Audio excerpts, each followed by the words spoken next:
Licenciado en Derecho en 1987 por la Universidad de Granada, registrador de la propiedad desde 1990 y notario desde 1991. En ejercicio desde los años 1992 a 1990. Ejerciente actualmente en excedencia como notario. Cuenta con una amplia actividad profesional avalada por sus numerosas publicaciones en ediciones impresas y electrónicas, así como conferencias en cursos, congresos y jornadas, sin olvidar su actividad como docente en la Escuela de Prácticas Jurídicas de Granada o la participación en la Comisión de Seguimiento de la Cátedra de Derecho Registral de la Universidad de Granada. Actualmente es registrador de la propiedad de Santa Fe número 1 y titular de la oficina liquidadora de la Agencia Tributaria Andaluza en Santa Fe, Granada. Director del Centro de Estudios Registrales de Andalucía Oriental y representante del Colegio de Registradores de España en el Consejo Andaluz de Ordenación del Territorio y Urbanismo. El título de la ponencia que nos va a presentar don Joaquín Delgado Ramos se denomina La identificación geográfica de las fincas, coordinación, registro, catastro, valoración del proyecto de ley en curso. Muchas gracias, Joaquín, y cuando quieras puedes comenzar. Muchas gracias, buenos días. Señor decano, muchas gracias por invitarme a esta jornada. Además, a hablar de un tema que no solo entra de lleno en lo que constituye mi quehacer profesional, mi función pública, el servicio que presto como registrador de la propiedad, sino que además, siendo una profesión por la que yo siento pasión, esta es la materia precisamente que a mí más me gusta, más me apasiona, por eso nunca digo que no a vuestras invitaciones y hoy además me siento especialmente honrado y es para mí un honor poder dirigirme ante tan distinguidas autoridades y tan distinguido auditorio a todos ustedes para expresar mis opiniones. Ha llegado el momento ya de las intervenciones profesionales, no soy representante institucional de ninguna organización, ni de los registros, ni del Colegio de Registradores, voy a dar mi opinión en particular al respecto. Comenzaré de lo más general a lo más individual, procurando no irme por las ramas, fundamentalmente empezando del porqué y el para qué de la identificación geográfica de las fincas. Creo que no debemos perder la perspectiva de qué es lo que nos estamos jugando, qué es lo que perseguimos y luego entraremos en detalle de cómo conseguir esos objetivos con la aportación de todos los agentes implicados. Esa identificación geográfica de la finca, lo primero que se plantea en cualquier debate de partida es si realmente es necesaria. Hay que reconocer que aquí no, porque aquí estamos en el mundo especializado en la representación con precisión del territorio, de los objetos geográficos. Pero en el mundo del que venimos, los registradores, los notarios, de letras, pues hay cierta reticencia, cierta pereza todavía a evolucionar desde las descripciones puramente literarias. Hay todavía, pues cada vez menos afortunadamente, quizás registradores a la antigua que no se sienten cómodos con trabajar con datos geográficos y que piensan que si el registro de la propiedad lleva 150 años desempeñando su función de manera muy eficaz, pues no es realmente necesario dar este paso tan esencial, de transformación tan esencial. Pero realmente son pocos los que así piensan. No hace falta que yo les convenza a ustedes de que ese planteamiento está ya muy superado.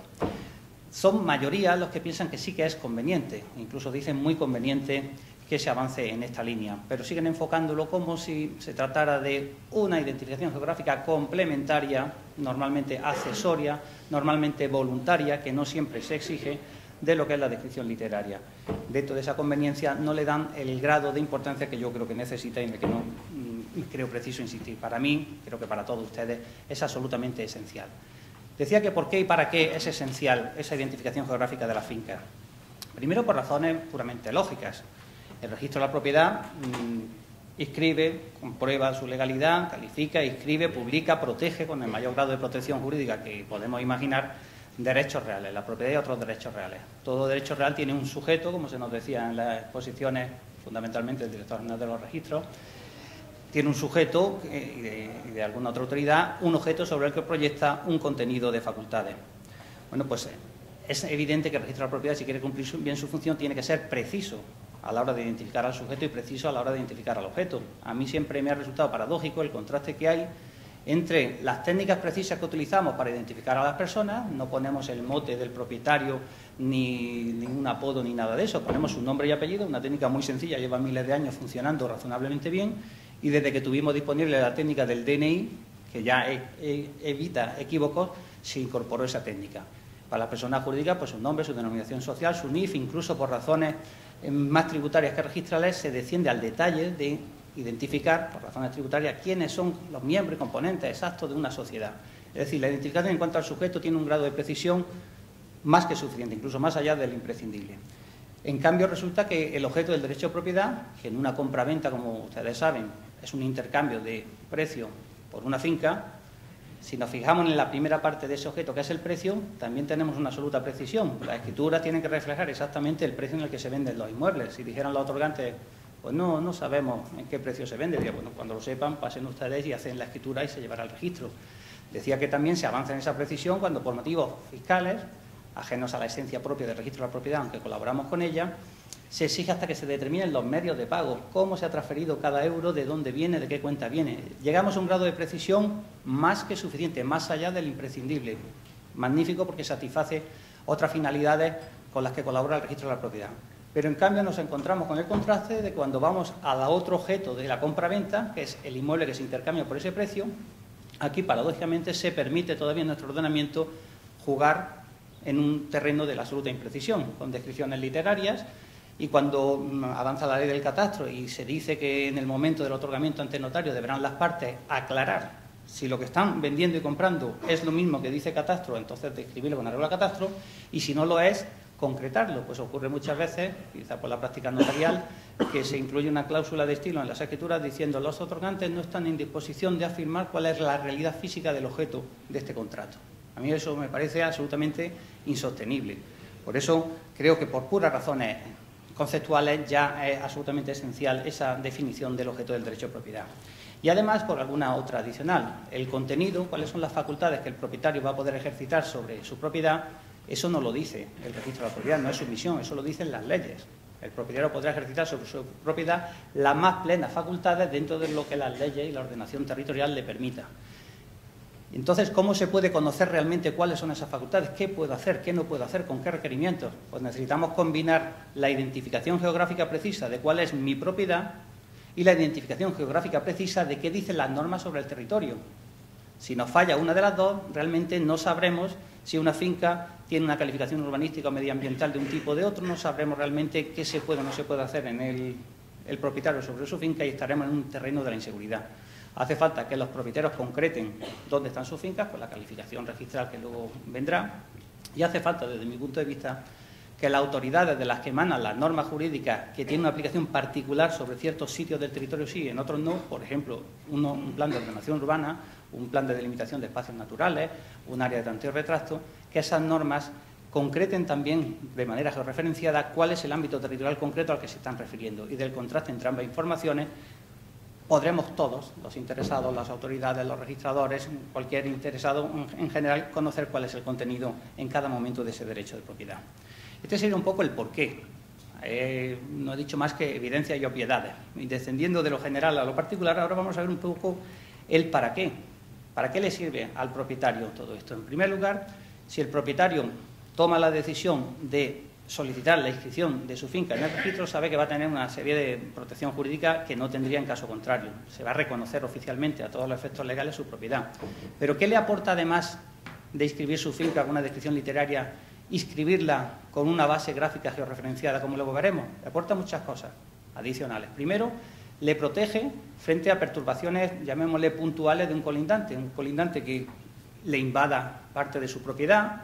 Pues el titular registral que tenga escrito en el registro la delimitación geográfica cuenta con todos los instrumentos legales a su favor y todas las presunciones a su favor para poder reivindicar esa propiedad y evitar esa perturbación.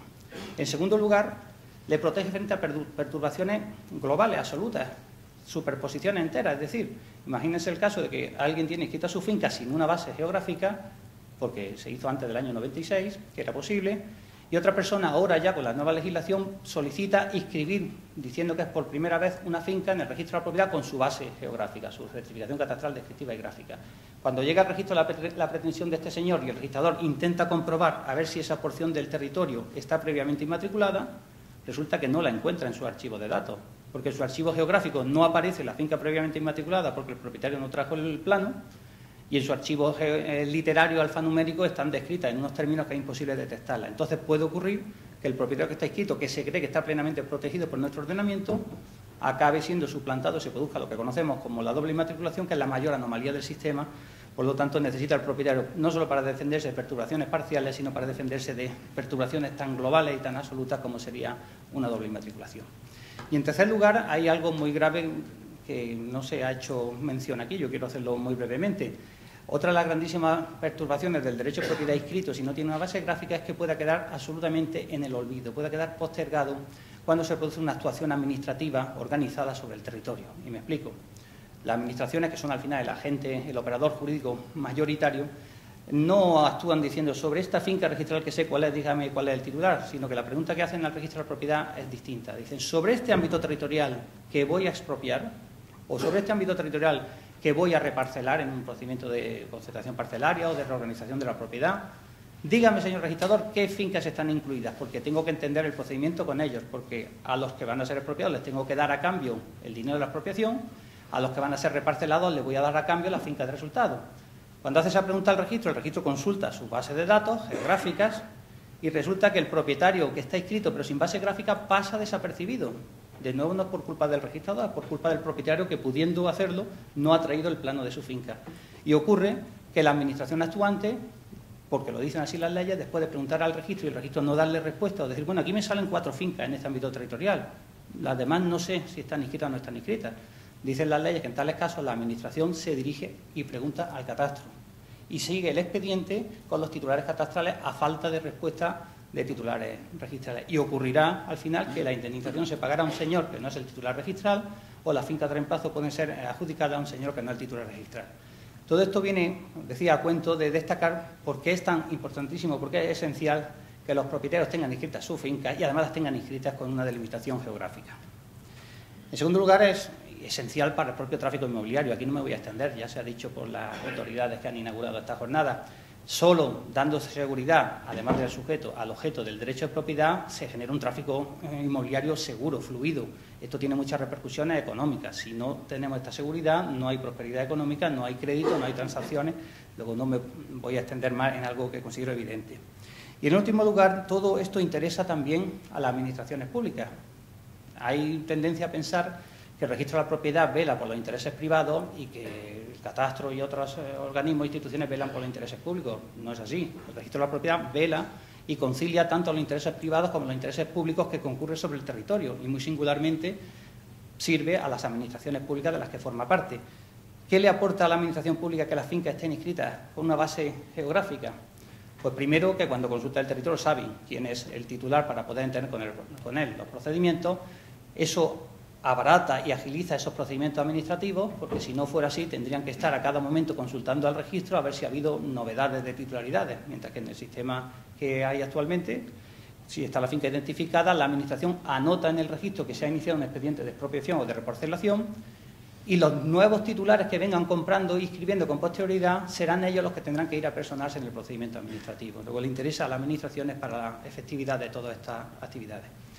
Y en último lugar, también no solo no menos importante, sino creo que el más importante, por lo que antes les decía a todos ustedes, a la administración, a los poderes públicos, a los que generan normas, planifican el territorio, como en cualquier labor jurídica, lo que interesa es que las normas se cumplan voluntariamente, que se cumplan por los ciudadanos que las conocen y las cumplen voluntariamente, o por las autoridades públicas, no necesariamente jueces, que velan por su cumplimiento, como son los registradores, y que no se confíe todo a que la ilegalidad la arreglará un juez. Pues la mejor manera de fomentar el cumplimiento de la ordenación territorial es esa combinación que decía antes, que los propietarios identifiquen dónde están sus fincas, que las administraciones identifiquen geográficamente a qué ámbito territorial se refiere cada norma que aprueben, y eso permitirá que el propietario conozca las normas que tiene obligación de cumplir, que las autoridades públicas como notarios, registradores y demás conozcamos también las normas que tenemos que exigir su cumplimiento al prestar nuestras funciones y, por lo tanto, avancemos en legalidad y en seguridad, como antes decía.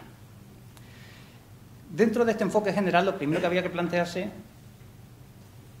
es cómo diseñamos un sistema eficiente que cumpla estos objetivos. Yo creo que exige la implicación pues, de muchas partes. No se trata de que pretendan los registradores esto lo hago yo solo, o los topógrafos, esto es cosa nuestra exclusivamente, o los notarios, no. Creo que no se puede prescindir de ninguno de los siguientes agentes. En primer lugar, de los propietarios.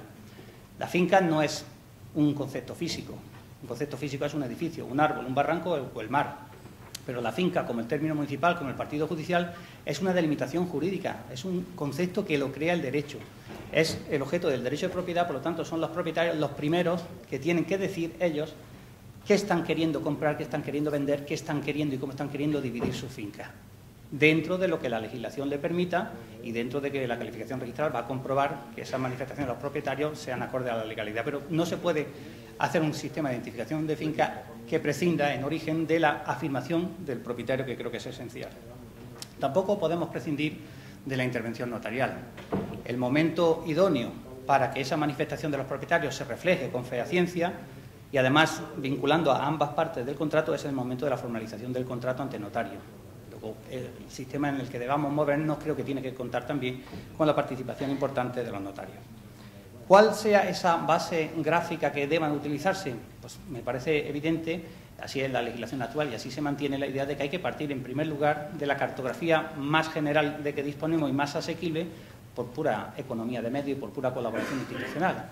La primera cartografía a la que hay que utilizar es la de catastro. Si esa es correcta, no tiene sentido buscar otra. Si esa no fuera correcta, por las razones que luego podemos ver, habrá que buscar una cartografía alternativa y en esa cartografía alternativa pues desempeña una importante labor, bien la que cuenta ya el Instituto Geográfico Nacional o los planes nacionales de ortofotografía aérea, que es, digamos, cartografía predisponible para sobre ella poder operar, o bien la labor que ustedes como profesionales pueden desempeñar a requerimiento del propietario que no considera satisfactoria ninguna de las anteriores o necesita y quiere un grado de precisión y de exactitud adicional que ninguna de las anteriores le puede proporcionar. Es posible que para una finca rústica grande no sea necesario un levantamiento topográfico preciso, porque económicamente puede costar más el collar que el perro, porque no haya dudas sobre litigios de propiedad, y en cambio para un solar edificable en el centro de una ciudad, 10 centímetros pueden ser absolutamente esenciales porque pueden condicionar el proyecto y ahí se puede necesitar y el propietario requerirá los servicios profesionales de ustedes.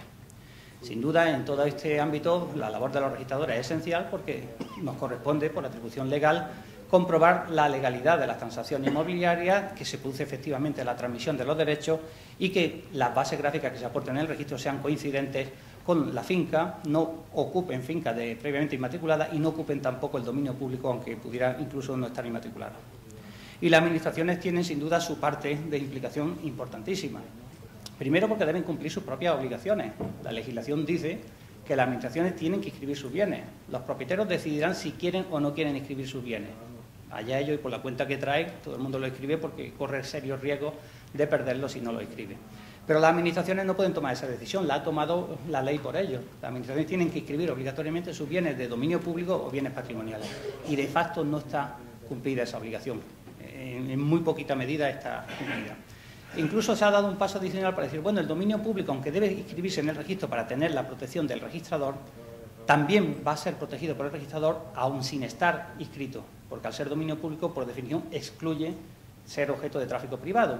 Y se le pone en bandeja a la administración, bueno, si no habéis sido capaces de inscribir vuestro dominio público, por lo menos deslindarlo, cargar esos deslindes oficiales en una cartografía oficial de cada administración, del Ministerio de Fomento, de Agricultura, del de Aguas, el que sea, y poner esa delimitación del dominio público, aunque no lo tengáis inscrito, ponerla a disposición de los registradores y de los ciudadanos, para que podamos conocerlo y podamos respetarlo y podamos velar por él. Pues tampoco lo han hecho. La mayoría de las administraciones no tienen ni siquiera deslindado su dominio público. Por lo tanto, se necesita la implicación, yo creo, de todos estos agentes, en mayor o menor medida, pero de ninguno de ellos se puede prescindir.